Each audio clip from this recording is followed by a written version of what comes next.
Esse vídeo contém spoilers! Duh! Ok, galera, vamos falar a sério aqui. Fairy Tail é ruim. Tipo, muito ruim. Ofensivamente ruim. Ao ponto de eu me perguntar como que a ONU não baniu aquilo na Conferência de Genebra. E ainda assim, Fairy Tail continua sendo um dos shonens mais bem sucedidos de todos os tempos. Com uma adaptação em anime, vários mangás, spin-offs e vende pra cacete. E como a opinião de todo mundo está errada e a minha está certa, eu, o messias das animações tailandesas, venho a vocês para provê-los com a iluminação que seus espíritos precisam. Então, hoje, nós colocaremos nossa roupa de Sherlock Holmes, pegaremos nossa lupa e veremos aonde Fairy Tail peca.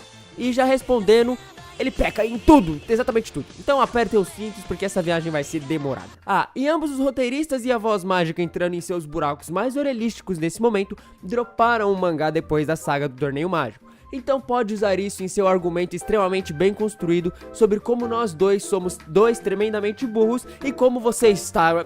nossas mães. Ao mesmo tempo, embora se você defende um mangá que demora 400 capítulos ou mais para ficar bom, e isso se ficar bom, que eu duvido muito, talvez a palavra tremendamente seja pedir demais. Agradecemos a sua compreensão. Se você está assistindo esse vídeo e não sabe o que é Fairy Tail, feche a aba agora, depois de deixar um like, se inscrever e comentar, e poupe-se da necessidade de lobotomizar depois. Mas, se você ainda não desistiu, uma breve descrição. Fairy Tail conta a história de Natsu Dragneel, um dos magos da guilda de magos, Fairy Tail.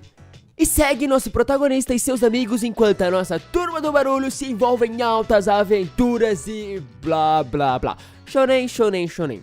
Nós aqui da T4C gostaríamos de começar explicando que nós não desgostamos de Fairy Tail pelo fato dele ser um shonen. Muito pelo contrário, nós somos grandes fãs de shonens e somos grandes apreciadores de um quando ele é bem feito, como em One Piece, uma boa parte de Naruto, Boku no Hero Academia e entre outros. Com isso dito, a premissa de Fairy Tail é provavelmente a parte mais forte do anime. Se alguém me perguntasse, o que acha de uma cambada de magos que estão basicamente caçadores de recompensas, metendo a porrada uns nos outros com uma pitada de dragões e todos os elementos de fantasias que você quer? Eu com certeza mandaria colocar meu nome embaixo e me trazer um pacote extra de figure actions porque eu adoraria. Mas como tudo em Fairy Tail, a ideia é legal, mas a execução é pobre. O mundo é genérico, pouco explorado e a premissa acaba sendo só mais do mesmo. O que por si só não é o suficiente para matar o anime. Não, você precisa de muito mais para matar o anime e Fairy Tail consegue. Prossigamos então. A história de Fairy Tail segue uma estrutura à risca sem jamais se desviar dela. Número 1. Caras maus aparecem e derrotam alguém importante. Número 2. Puxam treta com a guilda Fairy Tail. Número 3. Guilda aparece, cada um dos personagens principais ganha de um dos inimigos genéricos. Número 4. Natsu ganha do maluco principal. E aí aparece algo a ver com o passado dele do nada. Número 5. Tudo fica bem e o vilão ou fica do bem ou some para sempre. Tudo é extremamente repetitivo e isso não se beneficia dos próprios vilões em si não serem os mais interessantes. São genéricos, com talvez um backstory tristezinha e só. Quanto ao elenco principal, não é tão ruim assim na verdade. Embora eles não sejam profundos ou interessantes, eles não precisam ser. Eles são protagonistas de um shonen, desde que sejam divertidos e está tudo bem. E eles são até que divertidos. Mas o ouvinte atento já deve estar se perguntando: ele disse que esse anime era um lixo e até agora ele só fez parecer ruim, mas não a sétima praga do inferno que ele descreveu. Bom, em vista disso, creio que chega a hora de realmente trazermos as armas grandes. Se você assistiu os outros vídeos do canal, o que devia fazer agora, se você não fez, sério, pause esse vídeo, assista todos os vídeos do canal, deixa um like em cada um, se inscreva, depois volte. E termina isso. Você vai se lembrar do argumento que fizemos no vídeo sobre shonens de batalha. Esse ponto sendo que uma luta de shonen precisa de duas coisas para ser interessantes para a audiência: ser relevante na história e ter personagens com habilidades criativas e bem definidas. Fairy Tail sendo um shonen depende muito em suas lutas. No entanto, elas são uma bosta completa, ignorando completamente essa regra. Aqui está como. Os vilões de Fairy Tail são hypados antes dos confrontos, como sendo infinitamente mais fortes que os protagonistas, e que a mera ideia dos protagonistas estarem puxando rixa com eles é risível. Isso é feito ao se fazer eles derrotarem alguém mais forte que os protagonistas, ou fazer algo que os protagonistas não conseguem, etc. E isso é bom, e é feito em outros shonens regularmente, porque cria um sentido de tensão e antecipação. Como que o protagonista vai vencer essa luta tão mais forte que ele? Com que estratégia? Será que ele consegue? Isso deixa uma luta mais legal de ser acompanhada, mas com uma diferença. A maioria dos shonens faz isso com um ou talvez dois vilões, ou faz os personagens passarem por muitas coisas e eventualmente chegar a um nível de habilidades em que uma vitória seja crível. Fairy Tail, ao invés disso, usa esse método em quase todos os vilões. Isso por si só já tira o investimento. Se Natsu derrotou o outro cara que não tinha como ele derrotar, ele vai derrotar esse outro cara que não tem como ele derrotar. É uma lógica bem simples.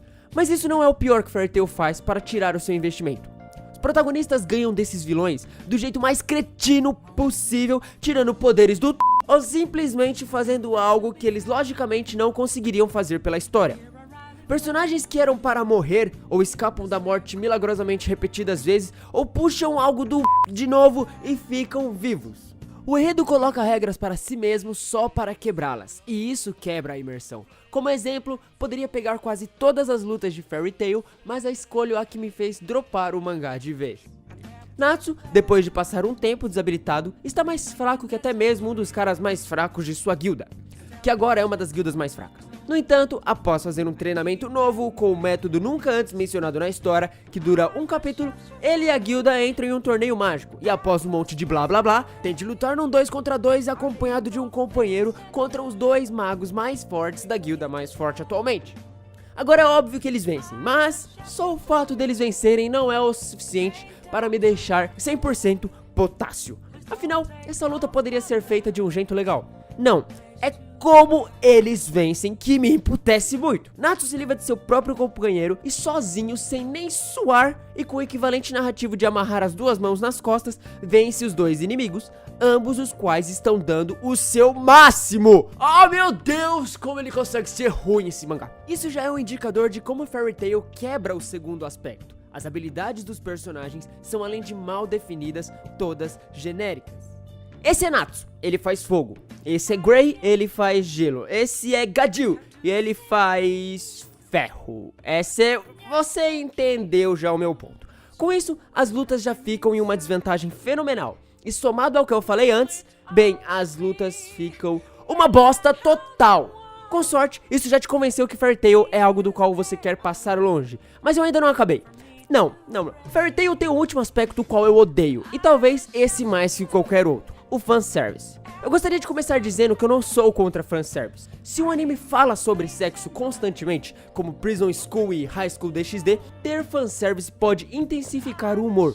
E se uma personagem tem uma temática sexual na história, como a Faye Valentine de Cowboy Bebop, que é uma female fatal no plot, então eu não tenho problema. E ei, eu sou um homem além de tudo. Mas Fairy Tail não tem sexo como temática própria, nem como temática de nenhuma personagem. E ainda assim, o mangá inteiro é lotado de fanservice. Duas garotas lutando, a roupa vai rasgar e as duas vão ficar semi-nuas e a câmera sempre vai achar a bunda de uma delas para ser o foco. Momentos que eram para ser dramáticos são destruídos porque um motivo no plot, as duas têm que estar de biquíni, ou porque a Lucy tá fazendo um discurso super importante para o arco dela, mas a única coisa na cena são os arcos dela. O autor quer que eu chore com a história de Erza, ou quer que eu me impressione com o tamanho dos peitos dela quase para fora. Mas no final das contas, essa é a minha opinião. E quem sou eu para falar qualquer coisa? Eu sou uma voz na internet. Todos somos livres para termos nossas próprias opiniões, todas igualmente certas. E você? Você é livre para gostar de Fairy Tail se quiser. Quero dizer, você vai ser um completo idiota por fazer isso, mas você é livre.